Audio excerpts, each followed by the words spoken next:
छत्तीसगढ़ का इतने समय से देख रहे हैं।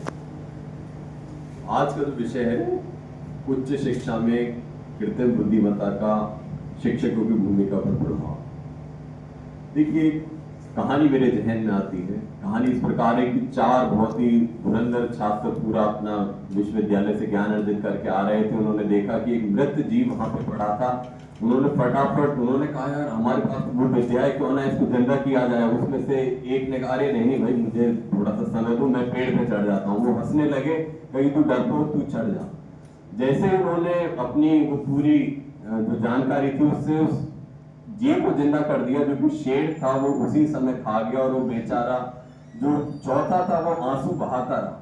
तो इसी तरीके से जब हम बात करें, आज जब कृत्रिम बुद्धिमत्ता इतनी सारी हमारे पास सूचना है, डेटा सब कुछ हमारे पास उपलब्ध है, तो वो क्या उसका करना है।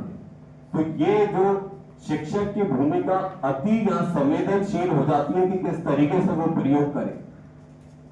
दूसरी चीज, आज यदि मैं अपने दिल में जब देखता हूं कि मुझे मेरे शिक्षक ने क्या दिया, उच्च शिक्षा में जब मैं देखता हूं क्या दिया, तो मैं देखता हूं उसने मेरी उस मूल भावनाओं को पहचाना, जो मेरे अंदर जो इंसान था, जो मेरी कमजोरी थी, उसको उसने मजबूती प्रदान की।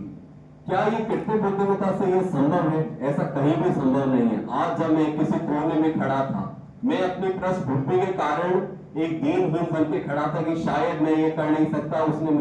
उसने पास बुलाया, कहा कि क्या हुआ, तुम्हें कुछ हिचक है, तुम्हें कुछ पूछना है। वो मुझे आज भी वो चीज, आज 25 साल पहले की वो घटना है, पर एकदम ताजा होकर मेरे मन में हमेशा उभरती है।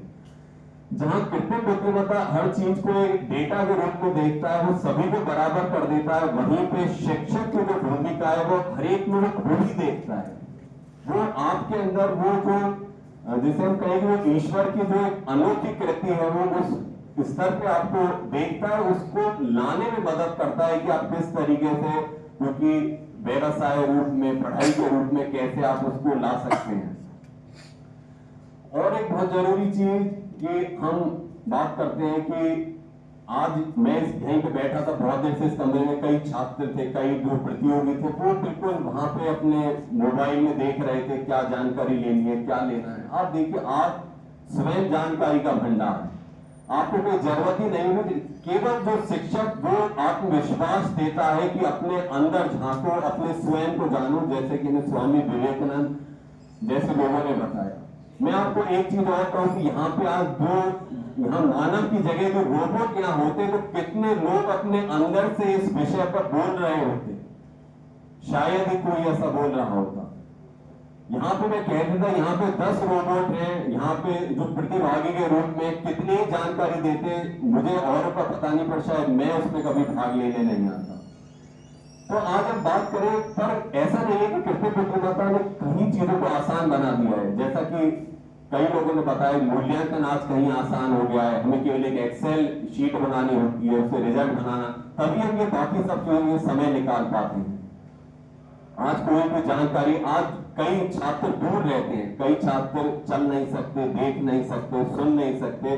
वो जो आपका रिकॉर्डेड लेक्चर है, उसको कभी भी हमेशा सुन सकते हैं। उनके लिए ये वरदान की तरह साबित हो रहा है।